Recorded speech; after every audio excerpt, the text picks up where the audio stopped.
नमस्कार। आज की कथा है नारद का अभिमान एवं विश्व मोहिनी की कथा। नारद श्राप दीन एक बारा, कल्प एक ते ही लगी अवतारा। गिरिजा चकित भई सुनि वानी, नारद विष्णु भगत पुनि ज्ञानी। जब शिव जी ने पार्वती जी को बताया कि देव ऋषि नारद ने श्री हरि को शाप दिया था, तो वे बड़ी चकित हुई और बोली, नारद जी तो विष्णु भक्त और अत्यंत ज्ञानी है, फिर उन्होंने भगवान को शाप किस कारण से दिया? शिव जी ने हंसकर कहा, इस संसार में न तो कोई ज्ञानी है न मूर्ख। श्री रघुनाथ जी सब जिसको जैसा करते हैं वह उसी क्षण वैसा ही हो जाता है। मैं तुम्हें नारद जी की कथा सुनाता हूँ। हिमालय पर्वत में एक बड़ी पवित्र गुफा थी। उस गुफा के निकट ही गंगा जी बहती थी। वह परम पवित्र गुफा नारद जी को अत्यंत सुहावनी लगी। वहाँ पर वे पर्वत, नदी और वन को देखकर उनके हृदय में लक्ष्मीकांत विष्णु जी की भक्ति अत्यंत बलवती हो उठी और वहीं बैठकर तपस्या में लीन हो गए। नारद मुनि की इस तपस्या से देवराज इंद्र भयभीत हो उठे कि कहीं देव ऋषि नारद अपने तप के बल से इंद्रपुरी को अपने अधिकार में न ले ले। इंद्र ने नारद को तपस्या भंग करने के लिए कामदेव को उनके पास भेज दिया। वहां पहुंचकर कामदेव ने अपनी माया से वसंत ऋतु को उत्पन्न कर दिया।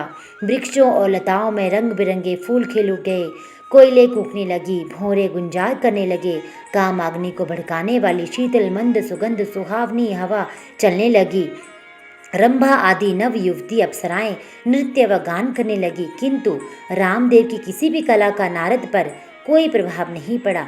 तब कामदेव को भय सताने लगा कि कहीं देव ऋषि मुझे शाप न दे दे। हार कर वह देव ऋषि के चरणों में गिरकर क्षमा मांगने लगे। नारद मुनि को थोड़ा भी क्रोध नहीं आया और उन्होंने कामदेव को क्षमा कर दिया। कामदेव वापस अपने लोक में चले गए। कामदेव के चले जाने पर नारद मुनि के मन में अहंकार हो गया कि हमने कामदेव को जीत लिया। वहां से वे शिव के पास चले गए और उन्हें अपने द्वारा कामदेव को जीतने का विवरण कह सुनाया। भगवान शिव समझ गए कि इन्हें अहंकार हो गया है। शंकर जी ने सोचा कि यदि इनके अहंकार की बात विष्णु जी जान गए तो देव ऋषि का अहित ही होगा। अतः उन्होंने नारद से कहा कि तुमने जो कथा सुनाई है उसे श्री हरि को मत बताना। नारद जी को शिव जी की बात अच्छी नहीं लगी। श्री राम जी की इच्छा ही बलवती होती है। अतः नारद जी ने क्षीर सागर में पहुंच गए और शिव जी के मना करने के बाद भी सारी कथा उन्हें सुना दी। भगवान विष्णु तत्काल समझ गए कि इनके मन को अहंकार ने घेर लिया है। अपने भक्त के अहंकार को वे सह नहीं पाते, इसलिए उन्होंने अपने मन में सोचा कि मैं ऐसा उपाय करूंगा कि नारद का अहंकार भी दूर हो जाए और मेरी लीला भी चलती रहे। नारद जी जब विष्णु के विदा लेकर वहां से चले तो उनका अभिमान और भी बढ़ गया। इधर श्री हरि ने अपनी माया से नारद जी के रास्ते में 100 योजन का एक अत्यंत सुंदर नगर रच दिया। उस नगर में शील निधि अत्यंत वैभवशाली राजा रहता था। उस राजा की विश्व मोहिनी नाम की एक ऐसी रूपवती कन्या थी जिसके रूप को देखकर साक्षात लक्ष्मी भी मोहित हो जाए। विश्व मोहिनी स्वयंवर करना चाहती थी, इसलिए अनगिनत राजा उस नगर में आए। नारद जी उस नगर के राजा के यहाँ पहुँचे तो राजा ने उनका पूजन करके उन्हें आसन पर बिठाया। फिर उनसे अपनी कन्या की हस्तरेखा देखकर उनके गुण दोष बताने के लिए कहा। उस कन्या के रूप को देखकर नारद मुनि वैराग्य भूल गए और उसे देखते ही रह गए। उस कन्या की हस्तरेखा बता रही थी कि उसके साथ जो ब्याह करेगा वह अमर हो जाएगा, उसे संसार में कोई भी जीत नहीं सकेगा और संसार के समस्त चर अचर जीव उसकी सेवा करेंगे। इन लक्षणों को नारद मुनि ने अपने तक सीमित रखा और राजा को उन्होंने अपनी ओर से बनाकर कुछ अन्य लक्षण को कह दिया।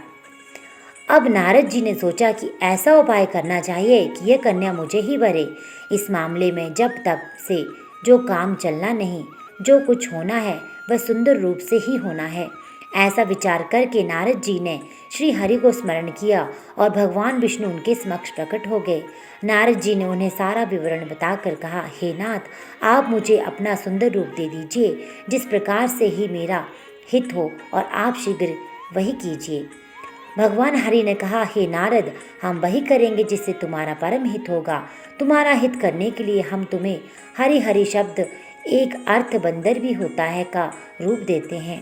ये कहकर प्रभु अंतर्ध्यान हो गए। साथ ही उन्होंने नारद जी को बंदर जैसा मुंह और भयंकर शरीर दे दिया। माया के वशीभूत हुए नारद जी को इस बात का ज्ञान नहीं हुआ। वहाँ पर छिपे हुए शिव जी के 2 गणों ने इस घटना को देख लिया। ऋषिराज नारद तत्काल विश्व मोहिनी के स्वयंवर में पहुँच गए और साथ ही शिव जी के वे दोनों गण भी ब्राह्मण की वेश में वहाँ पर पहुँच गए। दोनों गण नारद जी को सुनाकर कहने लगे कि भगवान ने इन्हें इतना सुंदर रूप दिया है कि राजकुमारी सिर्फ इन्हीं पर ही रिझेगी। उनकी बातों से नारद जी अत्यंत प्रसन्न हुए। स्वयं भगवान विष्णु जी भी उस स्वयंवर में एक राजा का रूप धरकर आ गए। विश्व मोहिनी ने कुरूप नारद की तरफ देखा भी नहीं और राजा रूपी विष्णु के गले में वरमाला डाल दी। मोह के कारण नारद मुनि की बुद्धि नष्ट हो गई थी, अतः राजकुमारी द्वारा अन्य राजा को वरते देख वह विकल हो उठे। उसी समय शिव जी ने गणों ने व्यंग करते हुए नारद जी से कहा, जरा दर्पण में अपना मुंह तो देखिए। मुनि ने जल में झांक कर अपना मुंह देखा और अपनी कुरूपता देखकर अत्यंत क्रोधित हो उठे। क्रोध में आकर उन्होंने शिव जी के उन दोनों गणों को राक्षस हो जाने का शाप दे दिया। उन दोनों को शाप देने के बाद जब मुनि ने एक बार फिर से जल में अपना मुंह देखा और उन्हें अपना असली रूप फिर से प्राप्त हो चुका था। यद्यपि नारद जी को अपना असली रूप वापस मिल गया था, किंतु भगवान विष्णु पर उन्हें अत्यंत क्रोध आ रहा था, क्योंकि विष्णु के कारण ही उनकी बहुत हंसी हुई थी। वे तुरंत विष्णु जी से मिलने के लिए चल पड़े। रास्ते में ही उनकी मुलाकात विष्णु जी से हुई, जिसके साथ लक्ष्मी जी और विश्व मोहिनी भी थी। उन्हें देखते ही नारद ने कहा, तुम दूसरों की संपदा देख ही नहीं सकते, तुम्हारे भीतर तो ईर्ष्या और कपट ही भरा हुआ है। समुद्र मंथन के समय तुमने शिव को बावला बनाकर विष और असुरों को मदिरा पिला दिया और स्वयं लक्ष्मी जी और कौस्तुभ मणि को ले लिया। तुम बड़े धोखेबाज और मतलबी हो, हमेशा कपट का व्यवहार करते हो। हमारे साथ तुमने जो किया उसका फल तुम अवश्य पाओगे। तुमने मनुष्य द्वारा रूप धारण करके विश्व मोहिनी को प्राप्त किया है, इसलिए मैं तुम्हें शाप देता हूँ कि तुम्हें मनुष्य जन्म लेना पड़ेगा। तुमने हमें स्त्री वियोग दिया है, इसलिए तुम्हें भी स्त्री वियोग सहकर दुखी होना पड़ेगा। तुमने हमें बंदर का रूप दिया, इसलिए तुम्हें बंदरों से ही सहायता लेना पड़ेगा। नारद के शाप को विष्णु ने सहर्ष स्वीकार कर लिया और उन पर से अपनी माया को हटा लिया। माया के हट जाने से अपने द्वारा दिए गए शाप को याद कर नारद जी को अत्यंत दुख हुआ, किंतु दिया गया शाप वापस नहीं हो सकता था। इसलिए श्री विष्णु को श्री राम के रूप में मनुष्य बनकर अवतरित होना पड़ा। शिव जी के उन दोनों गणों ने जब देखा कि देव ऋषि नारद अब मोह रहित हो चुके हैं, तो उन्होंने नारद जी के पास आकर कहा, उनके चरणों में गिरकर दीन वचन में कहा, हे मुनिराज, हम दोनों शिव जी के गण हैं। हमने बहुत बड़ा अपराध किया है, जिसके कारण हमें आपसे शाप मिल चुका है। अब हमें इस शाप से मुक्त करने की कृपा कीजिए। नारद जी बोले, मेरा शाप मिथ्या नहीं हो सकता, इसलिए तुम दोनों रावण और कुंभकर्ण के रूप में महान ऐश्वर्यशाली बलवान और तेजवान राक्षस बनोगे और अपनी भुजाओं के बल से संपूर्ण विश्व पर विजय प्राप्त करोगे। उसी समय भगवान विष्णु राम के रूप में मनुष्य शरीर धारण करने और युद्ध में दोनों उनके हाथों से मारे भी जाओगे और तुम्हारी मुक्ति हो जाएगी। इस प्रकार से श्री तुलसीदास जी रामचरितमानस में कहते हैं कि श्री हरि अनंत हैं और उनकी कथा भी अनंत है। उनकी कथा तो संत जन अनेक प्रकार से कहते और सुनते हैं।